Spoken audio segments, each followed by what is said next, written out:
चालू करू? हा, एकच मिनिट. पवित्र माताजी तुम्ही आहे ना? हरी बोल.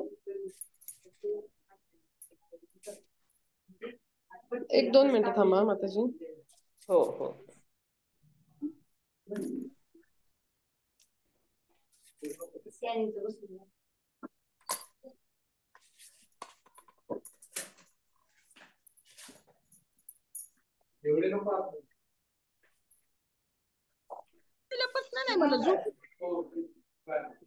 पवित्र माताजी तुम्ही आहे? बरं, मी त्यांना सांगते बघ फोन करून. हो हो हो. करू चालू? हा, तुमचं अनम्यूट करा. रेकॉर्डिंग केलं. हा, करू चालू?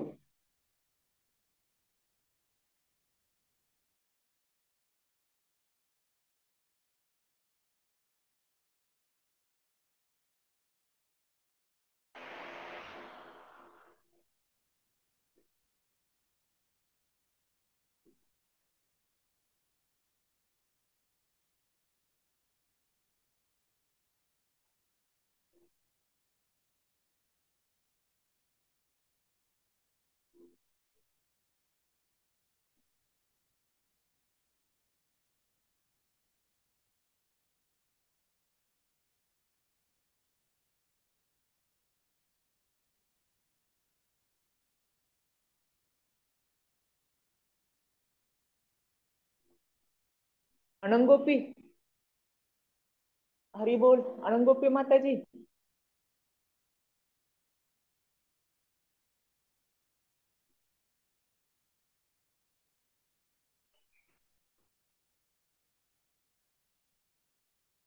सर्व वैष्णवींना प्रणाम.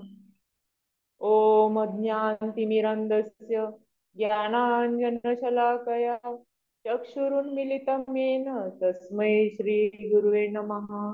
नमो विष्णुपदाय कृष्णप्रेष्ठाय भूतले श्रीमते भक्तिवेदांत स्वामिनिति नामिने. नमस्ते सरस्वते देवे गौरवाणी प्रचारिणे निर्विशेष शून्यवादी पाश्चात्य देशतारिणी. वाञ्छाकल्पतरुभ्यश्च कृपा सिन्धुभ्येव च पतितानां पावनेभ्यो वैष्णवेभ्यो नमो नमः. जय श्री कृष्ण चैतन्य प्रभु नित्यानंद श्री अद्वैत गदाधर श्रीवासादि गौर भक्त वृंद. हरे कृष्णा कृष्णा कृष्णा हरे हरे, हरे राम राम राम हरे हरे. सर्व वैष्णवींना प्रणाम. सॉरी, थोडा उशीर झाला. आज भगवद्गीता अध्याय 10 श्लोक नंबर 12 आणि 13 असे 2 आहेत. तर आपण आतापर्यंत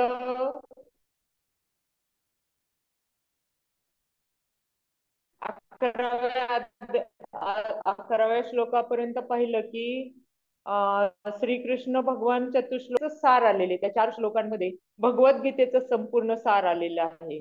जे पाहिलं आतापर्यंत आपण, ते परमपुरुषोत्तम श्रीकृष्ण हेच परमपुरुषोत्तम भगवान कसे आहेत हे आपणा सर्वांना त्यांनी ज्या श्लोकामध्ये दिलेले उदाहरण आणि श्लोकावरून आपल्याला कळलेच असेल. आणि आता यावरून अर्जुन 8व्या अध्यायात बोललेले भगवंताशी, 8व्या अध्यायातल्या 2ऱ्या श्लोकात. त्याच्यानंतर ते आता इतक्या वेळानंतर, आता 10व्या अध्याय चालू आहे आपला, आणि ते आता ते बोलतायत भगवंताशी आणि त्याच्यामध्ये ते भगवंतांची स्तुती करतात. तर ते आता आपण पाहूयात श्लोक. अर्जुन उवाच परम ब्रह्म परम धाम पवित्रम परम भवान पुरुषं शाश्वतं दिव्यम् आदिदेवमजं विभुम् आहुस्त्वां ऋषयः सर्वे देवर्षि नारदस्तथाः आसितो देवलो व्यासः स्वयं चैव ब्रवीषिमि.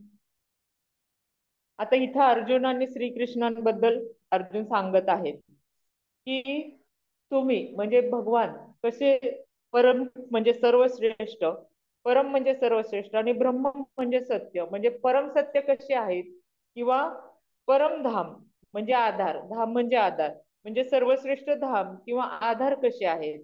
पवित्र म्हणजे पवित्र, परम म्हणजे सर्वश्रेष्ठ, आणि भवान म्हणजे तुम्ही, पुरुष म्हणजे परमश्रेष्ठ पुरुष म्हणजे परमात्मा, शाश्वत, शाश्वत म्हणजे मूळ किंवा शाश्वत, दिव्यम म्हणजे दिव्य, आदिदेव म्हणजे सर्वात प्रथम, सर्वश्रेष्ठ, परमपुरुष परमात्मा आहात, अजम म्हणजे आजन्मा आहात, विभू, विभू म्हणजे सर्वश्रेष्ठ आहात.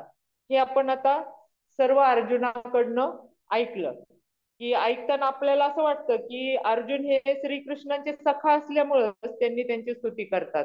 आपल्याला असं वाटतं की आता ही सगळी स्तुती तर आपण कशा आपल्या एखाद्या मित्राची मैत्रिणीची स्तुती करतो, तसं वाटण्याची शक्यता आहे की श्रीकृष्ण सखा असल्यामुळे अर्जुन सर्वसामान्य माणसांना, भक्तीमध्ये असणाऱ्यांना नाही पण सर्वसामान्यांना की हे स्तुती करतात. पण तसं नाहीये ते. अर्जुन म्हणतात नाही नाही, म्हणजे आपण जर अर्जुनाला विचारलं तर ते अर्जुन म्हणतात नाही नाही तसं नाहीये की मीच म्हणतोय असं नाहीये. तर ते म्हणतात पुढच्या श्लोकामध्ये, अहो त्वाम ऋषया सर्वे, म्हणजे सर्वश्रेष्ठ ऋषी जे आहेत ना, सगळे ऋषी, कोण कोण ऋषी सांगतायत ते त्याच्यामध्ये, तर देवर्षी नारद, असित, देवल, व्यास, हे सर्व पण अर्जुनाच्या म्हणण्याला दुजोरा देतात की भगवान श्रीकृष्ण हे परम पुरुष आहेत किंवा परमधाम कसे आहेत. आणि त्याच्या पुढे जाऊन अर्जुन स्वतः म्हणतात की स्वतः तुम्ही सुद्धा हे मला सांगत आहात. म्हणजे त्यांनी आता जो शब्द वापरलेला आहे श्लोकामध्ये की स्वतः ते सुद्धा, आता हे ऐकल्यावर आपल्याला समजते की भगवान श्रीकृष्णांनी जे सांगितलेले आपल्याला आतापर्यंत ते ऐकल्यानंतर अर्जुन भगवान श्रीकृष्णांना परमश्रेष्ठ किंवा परमात्मा किंवा परमपुरुष का मानतात आणि स्तुती करतात, त्याचा अर्थ आपण वाचूया. अर्जुन म्हणाले, तुम्हीच पुरुषोत्तम भगवान. आपण मगाशी एका एका शब्दाचा अर्थ पाहिला, आता पाहूयात अर्थ. तुम्हीच पुरुषोत्तम भगवान, परमधाम, परम पवित्र, परम सत्य आहात. तुम्ही शाश्वत, दिव्य, आदी पुरुष, अजन्मा आणि विभू आहात.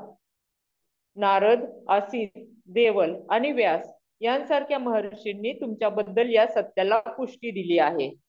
आणि आता स्वतः तुम्हीही मला तेच सांगत आहात. अर्जुन म्हणतायत की आता तुम्हीही मला तेच सांगत आहेत.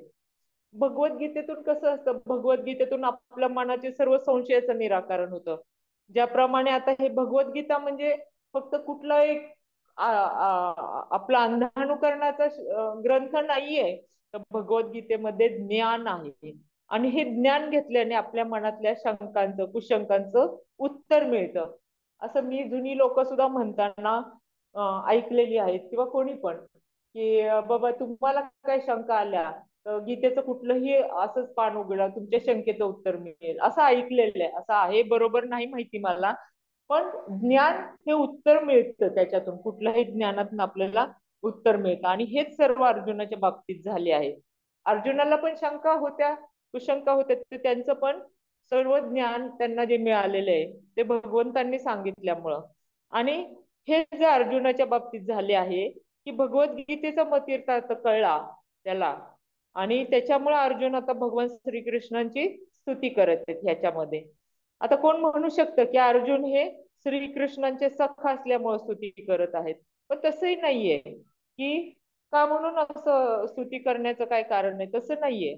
ह्या त्यांनी श्लोकामध्ये असं तात्पर्यामध्ये बघ ह्यांनी सांगितलंय प्रभुपादांनी की या ठिकाणी स्पष्ट म्हणले की परतत्व हा जीवाहून भिन्न आहे. म्हणजे आपल्यापेक्षा भिन्न आहे, वेगळं आहेत ते भगवंत कोण आहे. आणि भगवद्गीतेच्या या अध्यायातील 4 महत्वपूर्ण श्लोक ऐकल्यानंतर, म्हणजे आपण जे म्हणलं की चतुश्लोकी भगवद्गीता झाली मागच्या 4 श्लोकांमध्ये, ते ऐकल्यानंतर मात्र अर्जुनाच्या मनातला संशय पूर्णपणे गेला. अर्जुन सर्व संशयातून पूर्णपणे मुक्त झाला आणि त्याने श्रीकृष्ण हे स्वयं पुरुषोत्तम भगवान असल्याचे मान्य केले. म्हणजे त्याच्या मनातल्या सगळ्या शंका कमी झाल्या. म्हणून तात्काळ स्पष्टपणे त्याने उद्घोषित केले आहे की तुम्हीच परब्रह्म आहात. आता अर्जुनाने मानलं की भगवान पुरुषोत्तम हे परब्रह्म आहेत. आणि यापूर्वी श्रीकृष्णाने सांगितले आहे, म्हणजे आपण मागच्या काही श्लोकांमध्ये आहे की मी सर्वांचे अधिकारण आहे, प्रत्येक देवता आणि प्रत्येक मनुष्य त्यांच्यावर आश्रित आहे म्हणून. असं नाहीये, ते त्यांनी आपल्याला अगोदर भगवद्गीतेतनं सांगितलेलंच आहे, पण आपण ते मानत नव्हतो. आता जे काही अर्जुन आता बोलतात ते त्यांचे स्वतःचे शब्द नाहीयेत, की आता हे म्हणजे परम ब्रह्म आहात किंवा परमधाम आहात. तर ते त्यांचे स्वतःचे शब्द नाहीत, तर ते वेदातलच बोलतात.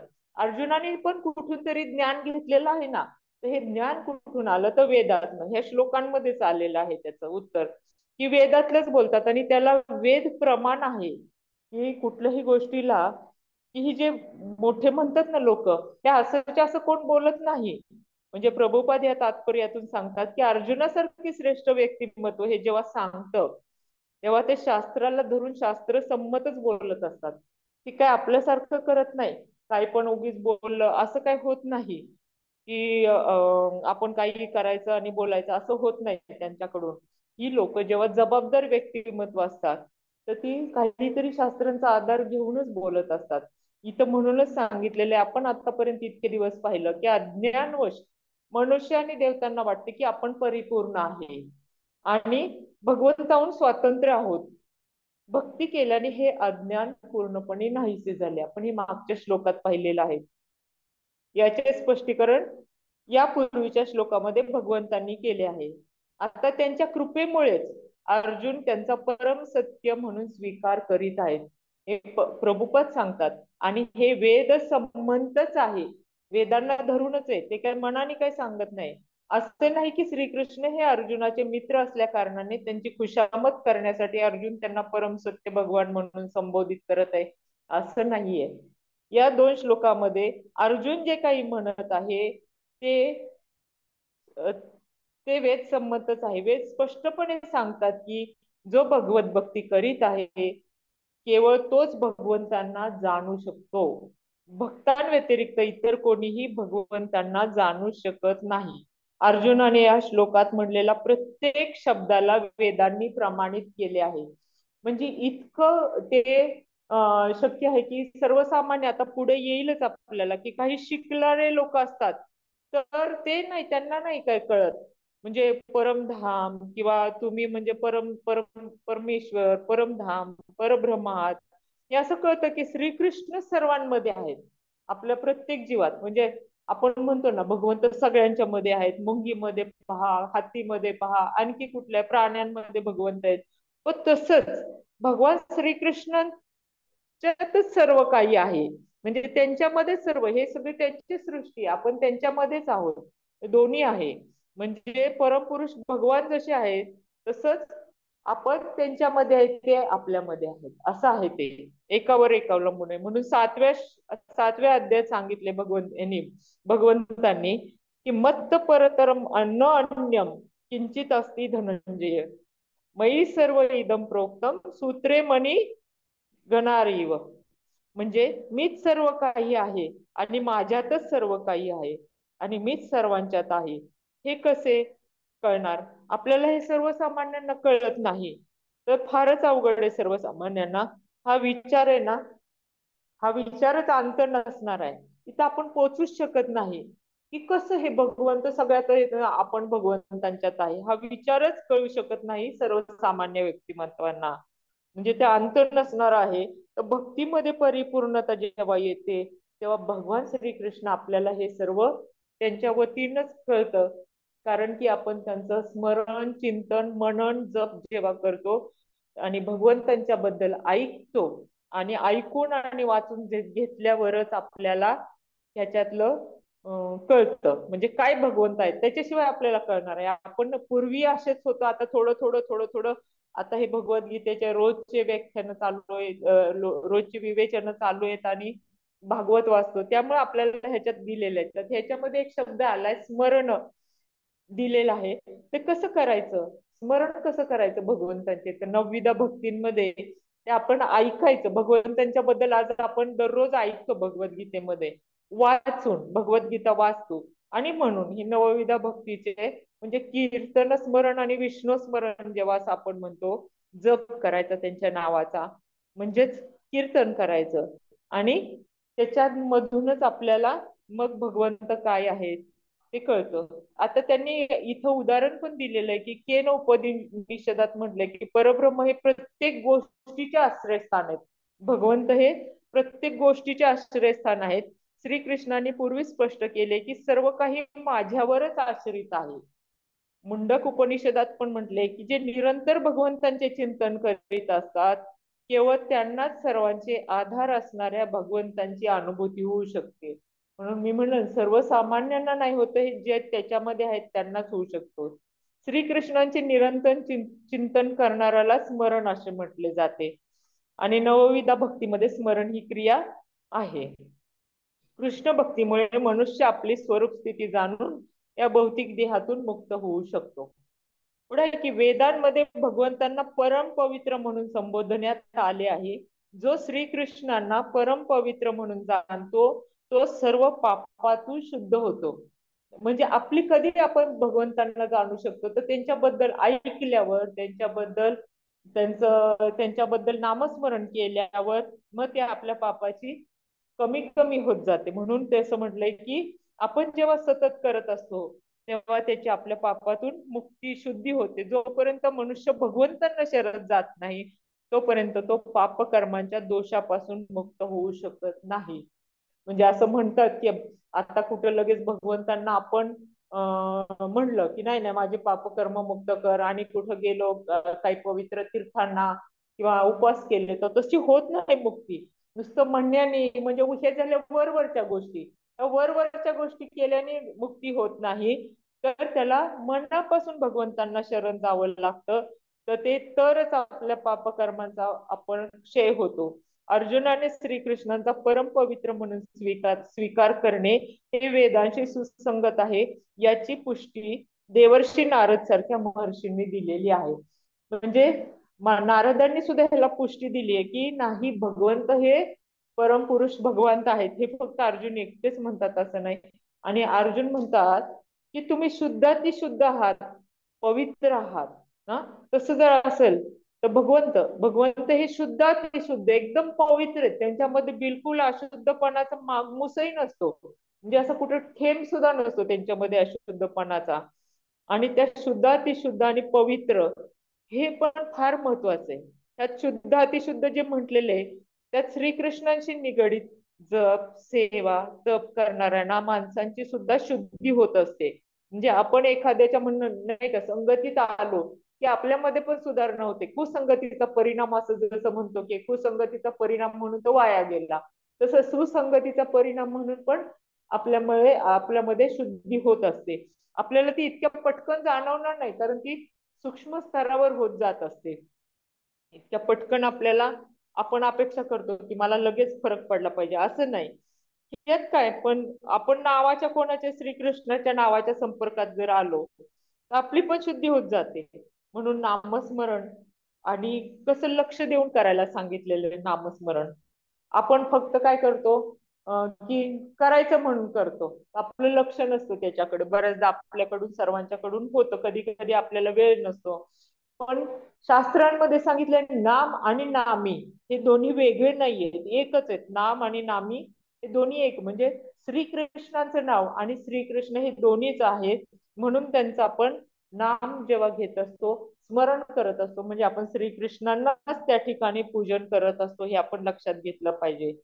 तर त्यांना जर आपण त्याच्यामुळे स्मरण करून जर त्यांचं नाव घेतलं तर त्यांची निश्चितपणे आपली शुद्धी होत असते. कारण आपण पवित्र अशा भगवंताचं नाव घेत असतो. म्हणून आपण प्रार्थना करायला पाहिजे. की काय प्रार्थना केली पाहिजे की प्लीज आम्हाला तुमच्या संपर्कात ठेवा. कशासाठी संपर्कात ठेवा की जर आपण त्यांच्या संपर्कात राहिलो तरच आपण लक्ष देऊन करू ना. जर एखाद्याच्या तर त्यांच्या बोलण्याकडे लक्ष देऊ, त्यांच्याकडे काय करतायत त्याच्याकडे लक्ष देऊ. आपल्या शेजारी असेल तर आपण काय मोबाईल घेऊन बसणार नाही भगवंतांच्या. त्याच्यामुळं आपण काय केलं पाहिजे भगवंताच्या संपर्कात जेव्हा येऊ तेव्हा लक्ष देऊन आपण जप केला पाहिजे, तरच आपली शुद्धी होईल असं सांगतायत अर्जुन सांगतायत. यासाठीच आपण काय केलेलं आहे आपल्या शुद्धीसाठीच खरं तर दर रविवारी जपाटक चालू केलेले आहे वैष्णवींसाठी. आणि ते सर्वांनी आपण लक्ष देऊन ऐकलं पाहिजे. याच्यात वेगवेगळ्या माताजी येऊन सकाळी जपाटॉकचं महत्व देत असतात. तर ते कशासाठी तर आपल्या सर्वांच्या शुद्धीसाठी जपाटॉक. म्हणजे आपला जप कसा ध्यानपूर्वक लक्षपूर्वक झाला पाहिजे त्याच्यासाठी हे सगळे प्रयत्न केले जातात. हेच पुढं भगवान श्रीकृष्ण हे परमपुरुषोत्तम भगवान आहेत आणि मनुष्याने सदैव त्यांच्यावर ध्यान करीत त्यांच्याशी असणाऱ्या आपल्या दिव्य संबंधाचा आनंद घ्यावा. म्हणजे ध्यान करताना सुद्धा श्रीकृष्णांना मनामध्ये लक्षात घेतलं पाहिजे. श्रीकृष्ण हे परम शाश्वत आहेत आणि ते शारीरिक गरजा, जन्म मृत्यू इत्यादी पासून मुक्त आहेत. त्यांना आपल्यासारखं नाहीये, सर्वसामान्यासारखं ते व्यक्तिमत्व नाही. आपल्याला कसं जन्म मृत्यू असतो, शारीरिक गरजा असतात, भूक तहान आणखी वेगवेगळ्या. तसं नाही, ते श्रीकृष्णांचं शरीर हे एकदम आध्यात्मिक शरीर आहे. त्याच्यामुळं आपलं आणि त्यांच्यामध्ये आपण म्हणतो श्रीकृष्ण, कित्येक लोक म्हणतात ना, तसं नाही. तर केवळ अर्जुनच हे सांगतात असे नाही, तर सर्व वेद आणि पुराणही हेच सांगतात की भगवंत हे परमपुरुष भगवान आहे. आणि संपूर्ण वेदामध्ये श्रीकृष्णाचे याप्रमाणे वर्णन करण्यात आले आहे. आणि एवढंच काय तर चौथ्या अध्यायात सुद्धा श्रीकृष्ण भगवंत सांगतात की मी जरी अजन्म असलो, म्हणजे माझा जन्म होत नसला, तरी या पृथ्वीवर धर्माची पुनर्स्थापना करण्यासाठी भूतलावर अवतरित होतो. आपण म्हणलेलं आहे श्लोक आपल्या सगळ्यांना तो पाठ आहे. ग्लानिर्भवती, म्हणजे जेव्हा धर्माची ग्लानी होते तेव्हा भगवंत आपल्या इथे येतात धर्माची पुनर्स्थापना करण्यासाठी. ते कारण ते परम कारण आहे, त्यांचे कोणतेही कारण नाही, ते सर्व कारणांचे कारण आहेत. हे भगवंतांनी निर्माण केलेली सृष्टी आहे, ते सर्व कारणांचे कारण आहेत आणि सर्व काही त्यांच्यापासून निर्माण होते. आणि असे हे परिपूर्ण ज्ञान केवळ भगवत कृपेनेच आपल्याला होऊ शकते. म्हणजे आपण म्हणतो की हे काही भगवंतांपासून आपल्यासारखं जेव्हा आपण समजतो तेव्हा तसं नाहीये. ब्रह्मसंहितेत पण आपल्याला सांगितलेलं आहे सगळं भगवंतांच्या पासून निर्माण होतं. आणि म्हणून कसं म्हटलंय, ईश्वर परम कृष्ण सच्चितानंद विग्रह अनादिरादि गोविंद सर्व कारण कारणम. म्हणजे ब्रह्मदेवांनी हे सांगितलेलं आहे ब्रह्मसंहितेमध्ये की भगवान श्रीकृष्ण हे सर्व कारणांचे कारण आहेत आणि ते परम सत्य आहेत आणि ते सच्चिदानंद विग्रह आहेत. त्यांचं वेगळं, ते आपल्यासारखं नाहीये त्यांचं. म्हणून कृष्णापासून सर्व निर्माण होते. आणि आपल्याला कसे कळते, तर हे आपल्याला कधी कळणार, तर आपल्यावर कृष्ण कृपा, त्यांच्या भक्तांची कृपा, आपल्या गुरुची कृपा झाली तरच आपल्याला हे कळतं, अन्यथा आपल्याला हे ज्ञान कळणार नाही. आपल्याला ते आशीर्वाद देतात आणि बुद्धी देतात, ज्ञान देतात, बुद्धी देतात, ते भगवंत सांगतात ददामी बुद्धी योगम तत्. म्हणजे भगवंतच आपल्याला बुद्धी देत असतात. तरच आपण श्रीकृष्णांना, त्यांनी बुद्धी दिली तरच आपण भगवंतांना जाणू शकतो. नाहीतर कितीही बुद्धिमान व्यक्ती बघा, हुशार व्यक्ती असतात, चतुर असतात, श्रेष्ठ असतात, किती आपण समाजामध्ये पाहतो, त्यांच्यावर जर कृष्ण कृपा नसेल तर त्यांना श्रीकृष्णांना ते लोक जाणू शकत नाही. त्याचे भगवंतांना जाणण्यासाठी कृष्ण कृपा हवीच. जर होत नसेल तर त्याचा काही उपयोग होत नाही. कारण वैदिक शास्त्रांची इतकी प्रमाणे असून सुद्धा जे लोक दुर्दैवानं आपल्या उच्च शिक्षणामुळे मदांध झालेले आहेत, ते आपल्या दुराग्रही विश्वासाला चिकटून म्हणतात की श्रीकृष्ण हा साधारण मनुष्य आहे. हे प्रभुपादांनी तात्पर्यात सांगितले की जे लोक त्यांच्या मनामध्ये आहे की बाबा असं असं भगवंत नाहीयेत, तर ते त्यांच्या ह्याला चिकटून राहिले की नाही श्रीकृष्ण हे साधारण आहेत. जर आपल्याला हे जर कळायचं असेल तर त्याला 4 संप्रदाय आपल्याला माहित आहेत आणि त्यातल्या एका संप्रदायाचा पण हे भाग आहे. म्हणून आपल्याला हे कळतं, कारण हे ज्ञान आहे गुरु परंपरागत आलेलं ज्ञान आहे. आणि हे असंही कोणीही उठून आपल्याला सांगू शकत नाही हे ज्ञान. हे एका गुरुकडून दुसऱ्या गुरुकडे आणि ते खाली आलेलं असतं, ते वाहत आलेलं. मग कृष्णाला जाणण्यासाठी आपल्याला ज्ञान घ्यायला तेवढी अधिकारी व्यक्ती जर नसेल तर आपल्याला हे ज्ञान कळणार नाही. म्हणून काय, नाही तर काय, आपण कुठल्या पण किती कीर्तनकार प्रवचनकार असतात, आयरे गैरे, म्हणजे ते कुठंतरी एक डायलॉग मी आत आयरे गैरे नथू खैरे, तसं नाहीये ते.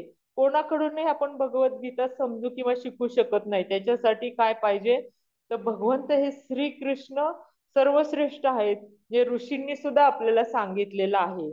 आणि त्याच्यासाठी आपण काय केलं पाहिजे, भगवंतांना जाणलं पाहिजे.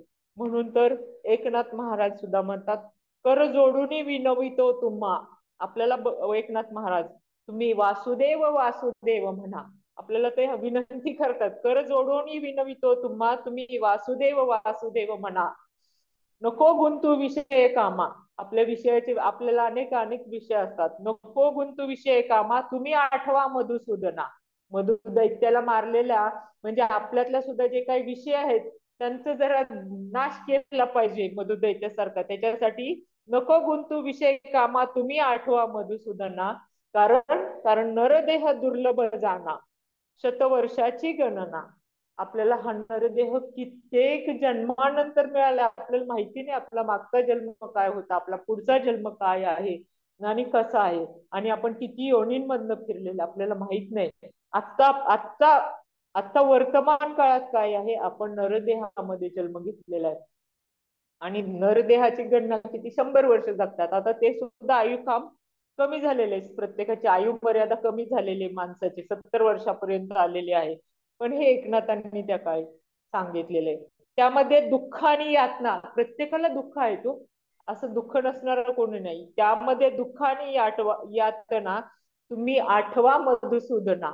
त्याच्यामध्ये सुद्धा मधुसूदनाला आठवलं पाहिजे. म्हणून कुंती महाराणी म्हणतात की आम्हाला सतत दुःख द्या, म्हणजे हे भगवान श्रीकृष्ण आम्ही तुमची आठवण काढू, नाही तर आम्ही तुमची आठवण काढणार नाही. म्हणून तुम्ही आठवा मधुसूदना. ते मधुसूदना आठवण्यासाठी न लगे तीर्थांचे भ्रमण, तीर्थाला सुद्धा जावं लागत नाही. न लगे दंडन मुंडन, आपल्याकडे नाही तर मुंडन बिंडन करतात, जप तप करतात, तसं काही नाही. वेगवेगळे क्रिया काल करण्याची गरज नाही. न लगे पंचांगी साधन, तुम्ही आठवा मधुसूदना. म्हणजे ह्याच्यामध्ये फक्त वेगळं काही कर्म करण्याची गरज नाही, फक्त मधुसूदनाला म्हणजे भगवंतांना आठवायचंय. हेची माझी विनवणी, जोडतो कर दोन्ही. एकनाथ महाराज आपल्याला विनंती करतायत, हेची माझी विनवणी, जोडितो कर दोन्ही, शरण एका जनार्दनी, तुम्ही वासुदेव म्हणा अनुदिनी. एका जनार्दनाला तुम्ही शरण जा आणि वासुदेव अनुदिनी म्हणजे प्रत्येक दिवशी वासुदेवाचं स्मरण करा असे म्हणतात. आणि हेच आपल्याला चैतन्य महाप्रभू पण आपण जे रोज चैतन्य अष्टक जे म्हणत असतो त्याच्यामध्ये हेच आपल्याला शिक्षाष्टकामध्ये चैतन्य महाप्रभू सुद्धा म्हणतात. शेवटचं आहे, आश्लिष्य वा पादरता पादरताम पिनुष्ट माम, आदर्श नाम न महता करो तू वा, यथा तथा वा विदधातू लंपटो मत प्राणनाथस्तु स एव नापरहा. अर्थ मी वाचते. श्रीकृष्ण हेच माझे नाथ आहेत आणि त्यांच्या व्यतिरिक्त मी इतर कोणासही जाणत नाही. त्यांनी मला आलिंगन दिले किंवा माझ्या समोर उपस्थित न राहता माझा हृदय भंग केला तरीही ते माझे नातच राहतील. म्हणजे भगवंतांनी माझ्यासमोर कसंही करू दे व्यवहार, तरी ते माझे नातच राहतील. ते काहीही करण्यास पूर्णपणे स्वतंत्र आहेत, कारण तेच माझे आराध्य प्राणनाथ आहेत. असं कोण म्हणतंय? चैतन्य महाप्रभू सांगतात, कारण ते आराध्य आहेत त्यांचे. आणि हेच आपल्याला भगवंत आपल्याला हेच सगळं सांगतायत की ऍक्च्युली आपण त्यांना म्हणत असतो की सॉरी, भगवंतांना म्हणत असतो की आपण तुमचं आठवण काढली तर आमचे दोष जातील, असं आपण म्हणत असतो. म्हणजे आपण आता ऐकलेलं आहे तेच तुकाराम महाराज सुद्धा सांगतात, दोष रे जातील अनंत जन्मीचे. कधी जातील? दोष रे जातील अनंत जन्मीचे, पाय त्या देवाचे न सोडावे. त्या देवाचे पाय सोडायचे नाही, सोडले की आपले दोष नाही जाणार तर राहणार. पाय त्या देवाचे न सोडावे, न सोडावे पाय निश्चित तो करा. आता निश्चय करा की पाय सोडायचे नाहीत देवाचे. आपण आता धरलेले आळवा शारंगधरा भाव बळे. शारंगधराला भक्तीनं त्यांना आळवायचं, भक्तीनं त्यांचं स्मरण करायचं. धरुणी केशवा आना भाव बळे. केशवाला पापिया न कळे काही केल्या, आपले पापी आपल्याला माहिती नाही काय केल्यानी, न कळे तो देव संत संगा वाचुनी. म्हणून तर संत आणि संत संगतीशिवाय आपल्याला कळणार नाही. हेच आपल्याला ह्या श्लोकामध्ये सांगितलेलं आहे की ऋषी सुद्धा, अर्जुन सुद्धा सांगतात की ऋषी सुद्धा ह्याला प्रमाण देत आहेत की भगवंत तुम्ही आहात. आणि आपल्याला सुद्धा कळण्यासाठी त्यांनी सांगितलेलं आहे की त्याच्याशिवाय कळणार नाही. तेच तुकाराम महाराज सुद्धा सांगतात की संता वाचून आपल्याला भगवंत कळत नाही. कारण की त्यांनी सांगितलं आपले पूर्वीचं आयुष्य पाहणे, आता आपल्यामध्ये काही अगदी धुलीकणा एवढा जो काही बदल झालेला आहे, ते आपलं आत्ताच आयुष्य पहा की ते काय. आपण आता ह्या सत्संगतीत आलो, इस्कॉनच्या कार्यक्रमांना येतो, ऐकतो वर्षानुवर्ष, अगदी वर्षानुवर्ष जेव्हा ऐकतो तेव्हा आपल्यामध्ये धुलीकणा एवढा बदल होऊ शकतो. तेव्हा आपल्याला नाही तर कसं कळणार, न कळे तो देव संत संग वाचुनी, संत संघाशिवाय आपल्याला कळणार नाही. वासना जाळून शुद्ध करा, आपल्या वासना जाळून शुद्ध करा. शुद्ध करा मन देहातीत व्हावे.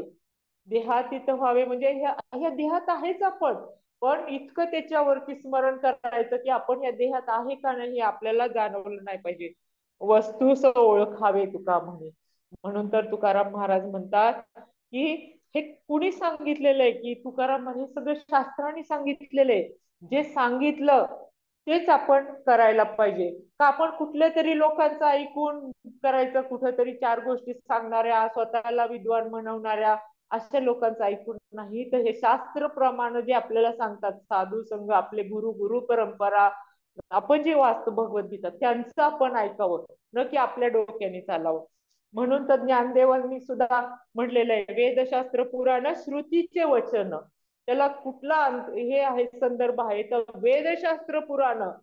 श्रुती आहे, श्रुती आणि स्मृती असं म्हटलेलं आहे. ते वेदशास्त्र पुराण श्रुतीचे वचन, एक नारायण सार जप. ह्याच्यामध्ये काय सांगितलेलं आहे की एक नारायण, सगळ्याच सार आहे तो नारायण आहे.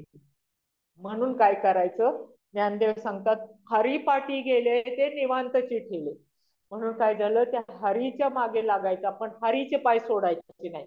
जे हरीचे पाय धरून ठेवले ज्यांनी, ते निवांत झाले. किती पण संकट येऊ दे, आपल्याला तो भवसागर पार करून नेतच. तेच तुकाराम महाराज पण सांगतात, चारी वेद जयासाठी, म्हणजे चारी वेद ज्यांच्यासाठी आहेत त्याचे नाम धरा कंठी. त्याचे नाम म्हणजे आत्ताच आपण पाहिलं की हे सगळं वेदांमध्ये त्यांचं वर्णन आहे. त्याचं नाम करायचं, काय करायचं, आपल्या कंठी धराय म्हणजे नामस्मरण करा, सतत त्याचं नाव घ्या, त्याचं स्मरण करा, चिंतन करा, मनन करा, त्यांच्याबद्दल गप्पा गोष्टी करा, त्यांच्या पहा त्यांचं सगळं. 18 पुराणे ही पोटी, त्यांच्या पोटामध्ये काय 18 पुराण त्यांच्याकडूनच आलेले. 18 पुराणे पोटी, नामाविन नाही गोटी. नामाशिवाय गती नाही आपल्याला. म्हणजे त्या पुराणांमध्ये सांगितलेले, वेदामध्ये सांगितलेले, सर्वांनी सांगितलंय की नामाशिवाय काही मिळणार नाही आणि नामाशिवाय गोष्टी करायच्या नाही. ती तर गीता जेने उपदेशिला, कोणी उपदेशिला आपल्याला गीता, भगवान श्रीकृष्णाने. गीता जेने उपदेशिला तेही विटेवर माऊली. तीच माऊली तर पंढरपूरला येऊन विटेवर थांबलेली आहे, पांडुरंग माऊली. गीता त्यांनीच सांगितली भगवंतांनी, श्रीकृष्णाने, तीच माऊली. तर भक्ताच्यासाठी पुंडलिका भेटी परब्रह्म आले का जे म्हणतात, ती विटेवर इथं पुंडलिका भेटी येऊन पुंडलिकाने आपल्यावर कितीतरी मोठं हे केलेलं आहे की आपल्याला कृतार्थ केले, की आपल्याला पांडुरंगाच्या निमित्तानं भगवंतांचं दर्शन मिळतं. तेव्हा तीच माऊली ही गीता ज्याने उपदेशिली तेही विटेवरी माऊली. तुका म्हणे सार धरी. तुकाराम महाराज काय करतात की सार धरा, वाचे हरिनाम उच्चारी. तुमच्या मुखाने हरिनामाचा उच्चार करा, मनामध्ये सार धरा आणि हरिनामाचा उच्चार करा. म्हणून काय म्हणायचं, म्हणून तुकाराम महाराज म्हणतात, आता मागतो ते ऐक नारायणा. आता मी नारायणा तुझ्यासाठी तुझ्याकडेच मागणं मागतो.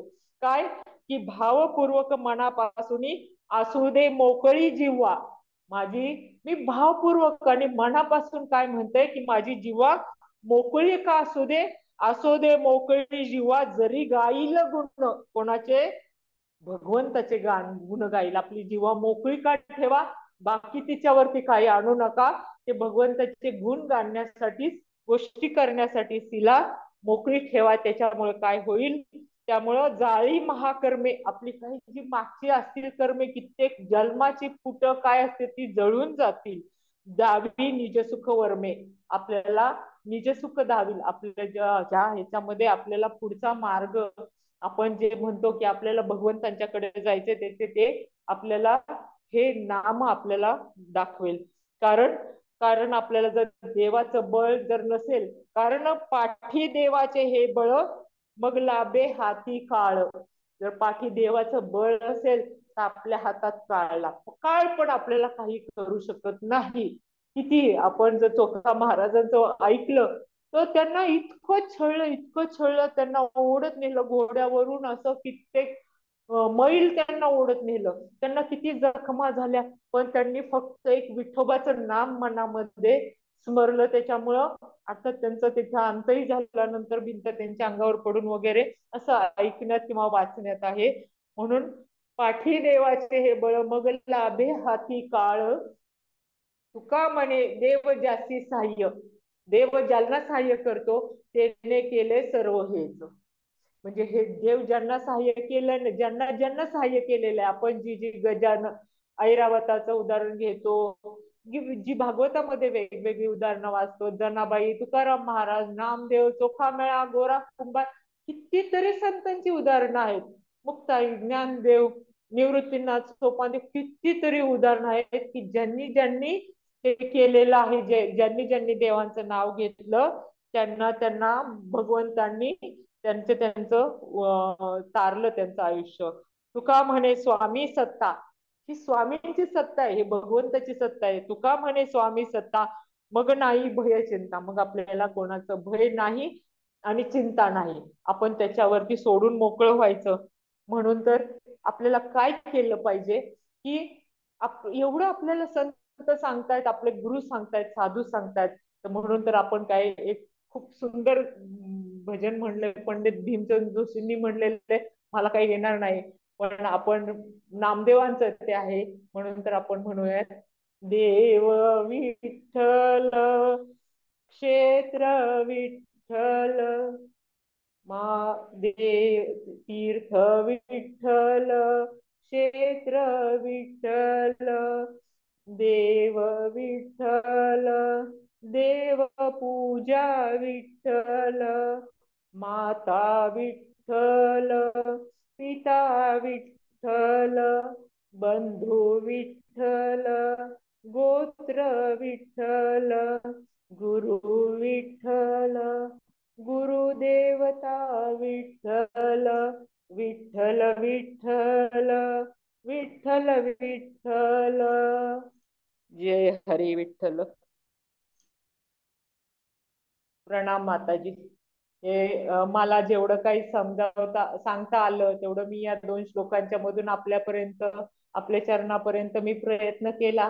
काही चुकलं असेल तर माझं समजा आणि मला माफ करा. कोणाला काही शंका असतील तर विचारावं, मला उत्तर देता आलं तर निश्चित देईल, किंवा कोणाला काही व्यक्त व्हायचं असेल तर. पवित्र लीला माताजी. येस माताजी, खूप सुंदर. आज तुमचा नवीन गुण आम्हाला कळला. तुम्ही गाता पण खूप छान तल्लीनतेने आणि सगळं वातावरण तुम्ही विठ्ठलमय करून टाकता, एवढं मात्र नक्की. आणि माताजी अजून एक, गीतामृत आणि नामामृत दोन्ही तुमच्या लेक्चर मध्ये अनुभवायला मिळतात. नामाचा महिमा पण श्रवण करायला मिळतो आणि त्याचं महात्म्य पण कळतं संतांच्या वाणीतून. प्रभुपात करून घेतात माताजी, आपण ही कोणी तुमची नाही. काल नम्रता आहे माझ्याकडे माताजी. भगवंतांचा वाढदिवस केला, वाढदिवस झाला. भगवंत करून घेतात माताजी. अरे बोल, फार सुंदर हो, हो. माताजी, फार सुंदर. तर कोणाला काही शंका असतील तर माताजींना जरूर विचारा. माताजी खूप प्रेमाने आणि वात्सल्य भावनेने आपल्या शंकांचं निरसन करतील. हरी बोल. मी अनम्यूट हरी बोल. करते माताजी हो, हो. सगळ्या.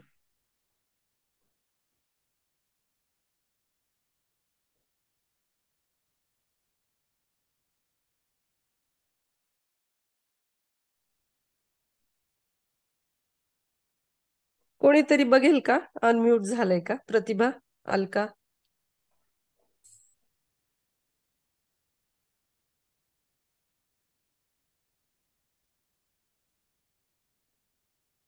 नाही झालेलं. ओके.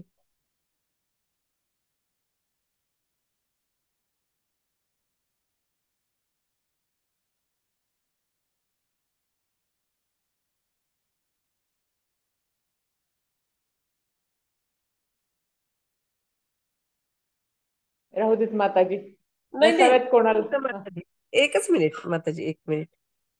तुमच्या याच्यावरून होतंय का बघता का तेवढं? कशावरती जायचं? पार्टिसिपेट्स वरती जाऊ शकता. हा, आणि त्याच्यात म्यूट ऑल करायचं ना. हा, झालंय का?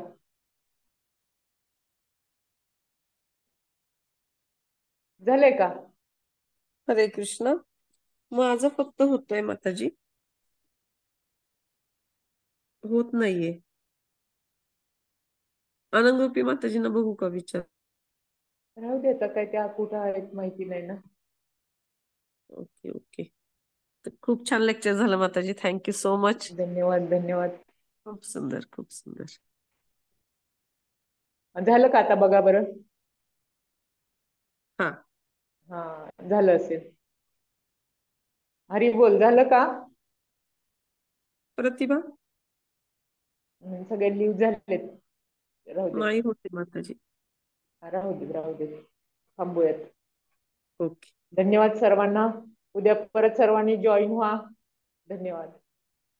ते काय अणुगोपी माताजींनाच विचारायला लागते ते.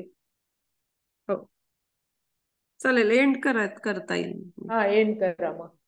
चालेल माताजी. हरे कृष्ण. धन्यवाद.